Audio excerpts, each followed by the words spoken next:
Kembali di berita utama saudara, saatnya kami memiliki 5 informasi pilihan yang tentunya sangat menarik untuk Anda simak. Kita lihat yang pertama, ada debt collector mengamuk. Saudara, aksi premanisme dilakukan sekelompok pria yang mengaku sebagai debt collector di sebuah pabrik di Cengkareng, Jakarta Barat. Para pelaku mengamuk hingga menganiaya seorang karyawan yang mencoba menghalangi aksinya. Tunggu apa lagi ya? Tunggu apa lagi? Saya tunggu.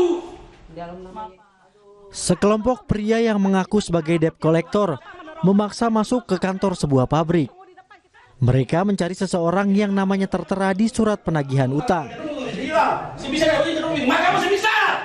Tak menemukan orang yang dimaksud, para pelaku mengamuk hingga menganiaya seorang karyawan pabrik. Kita lapor polisi ya.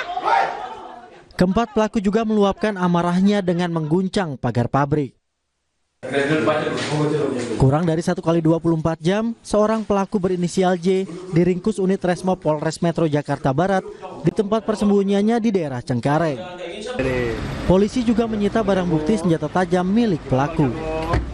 Jadi motifnya terkait dengan adanya kartu kredit yang dilakukan oleh suami korban, tapi untuk suami dan istrinya sudah bercerai.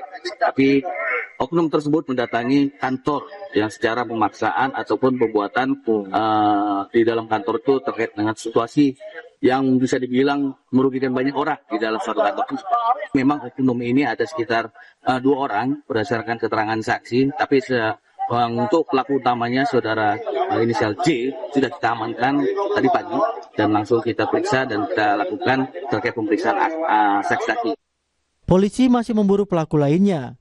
Sementara pelaku J yang telah ditangkap dijerat pasal berlapis tentang pemaksaan dan kekerasan dengan ancaman hukuman 5 tahun penjara.